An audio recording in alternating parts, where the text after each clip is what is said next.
Alright, fellow Slayers, time to the next episode of the day, which is Crush. The bronze reopens after its repairs and refurbishment following the damage caused by Olaf, and Buffy watches as her friends dance. Spike shows up and starts discussing the bar meeting with Buffy, who is confused at the fact he seems to be attempting to carry on a regular conversation with her. Willow reveals that she is suffering from head flakes and nosebleeds as a result of her teleportation spell. Buffy smiles a bit and offers her thanks to him for looking after Dawn. The train pulls into Sunnydale Station, but when no one gets off, the porter boards the train and finds all the passengers dead before he too is attacked. Buffy returns home when Giles suggests that Dawn be treated normally. Harmony, trying to get Spike sexually aroused, engages in a game in which she pretends to be Buffy. Buffy reads about the train burns and concludes that it's a vampire and not Glory. Buffy searches for Dawn and finds her with Spike, listening to one of his scary stories.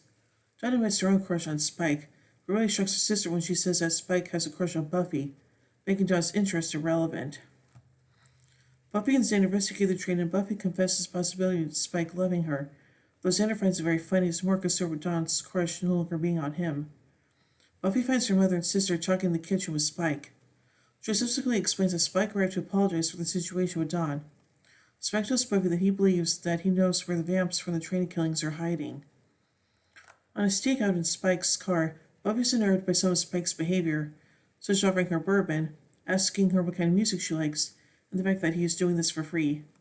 Buffy and Spike enter the vampire slayer, but the vampires immediately run off at the sight of the slayer. Buffy realizes that the warehouse is a vampire nest, unless he could have been involved in the train massacre. When Spike holds the door open for her, Buffy finally manages to know why he's acting like this, and if everything that just happened was Spike's version of a date. Spike lightly denies at first, but then he asks, "Do you want it to be?" Buffy reacts with disgust. Despite Spike's pleas and confessions, Buffy refuses to listen to him and denies that there is something between them, insisting that Spike is still a dangerous villain and, being soulless, is incapable of such emotion before storming out. Spike returns to his crypt where he is greeted by his sire and longtime love, Drusilla. She tells him of the events in Los Angeles and tries to convince him to return with her. She's already aware of the chip in his head and tries to convince him he can be evil, even with the chip. Harmony arrives and yells at Drusilla for hurting Spike. However, Spike quickly kicks Harmony to the curb, announcing that not only is Drusilla back, he's back. Joyce and Willow talk to Buffy about the problem with Spike and tells her she has to make it clear to Spike that there is nothing between them. Buffy agrees, but tells Willow to do something for her while she is out. Spike and Drusilla dance at the Bronze. Drew spots a couple on the catwalk for them to feed on. She snaps the neck of the girl, offering her to Spike before taking the guy for herself.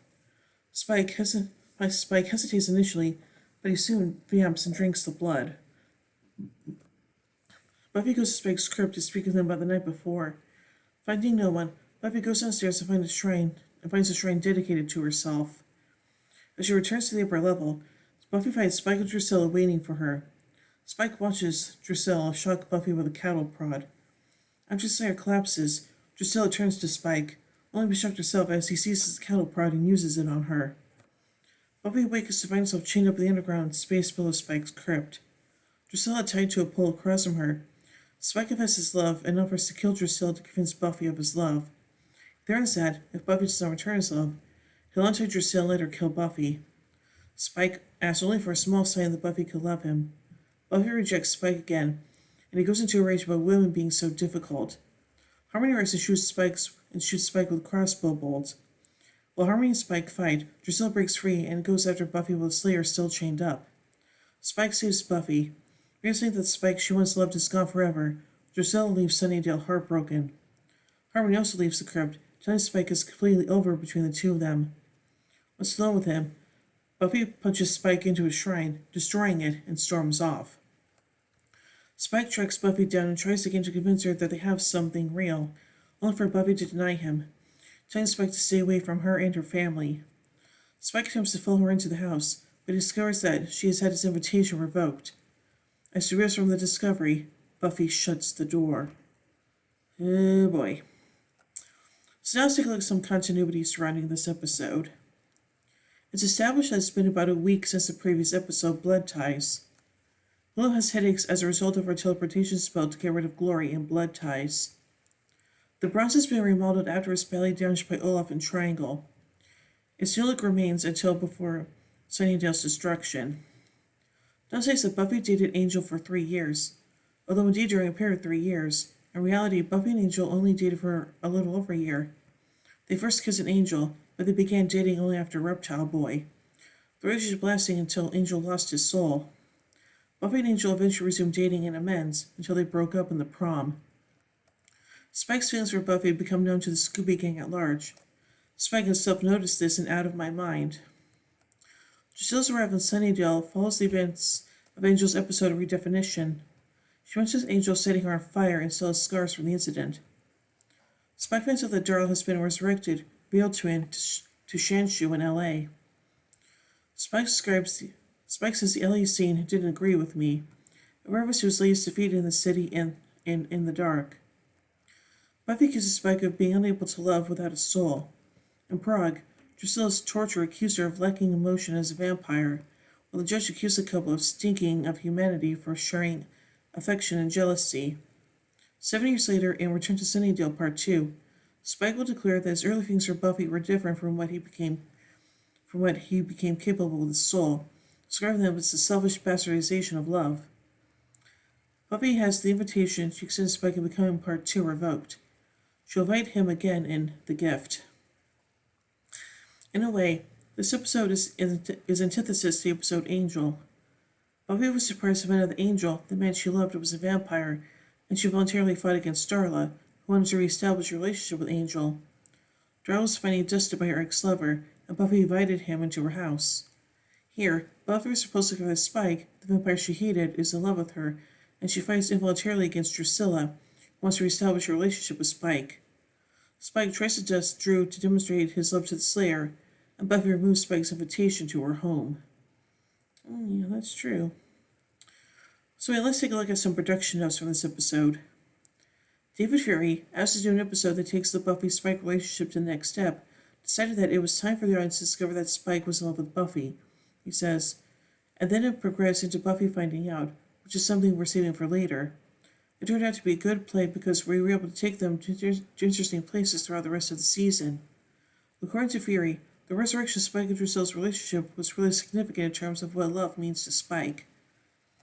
David Fury didn't like the direction the show was going in with regard to Buffy/Spike. To keep viewers from romanticizing their relationship too much, he answered a line about Quasimodo being unable to truly love Esmeralda, which is a parallel with Spike being unable to love Buffy without a soul. The pink dress Anya wears in the scene of the bronze is later worn by Harmony in the Angel episode Life of the Party. Walter Borchardt, here portraying the vampire Jeff, also plays the waking vampire in The Freshman and a Moktagar demon in Living Conditions. And now finally, let's take a look at some pop culture references. Xander vs. Spike as Evil Dead, a reference to the film with the same name. Willow and Tara discuss the characters Quasimodo and Esmeralda from the book of The Hunchback of Notre Dame. Buffy jokes she didn't write the 1939 movie adaptation, but the animated version was singing gargoyles. Buffy says, "Survey says," as a reference to the game show Family Feud. Spike sings and asks if Buffy likes the punk band Ramones. Drusilla vs. Spike's ship as Tinker Toy, the children's construction set. Harmony explains the only girl she would participate in the threesome with is actress Charlize Theron. Harmony refers to Drusilla as Morticia, a reference to Morticia Addams of the Addams Family. McNabb, who plays Harmony, had a role in the 1991 film adaptation of the series and also in the 1993 sequel film. Drusilla's "We can love quite well, if not wisely," is paraphrased from Shakespeare's Othello. So around here, this episode is kind of interesting, and yeah, it is kind of upsetting that Buffy rescinded Spike's invitation, but hey, he does get it back eventually, so I guess that's good, So yeah. So overall, I give Crush 3 vampire steaks out of 5. When we tune in this week, take a look at the final episode of the day, I Was Made to Love You. So, until then, here endeth the lesson.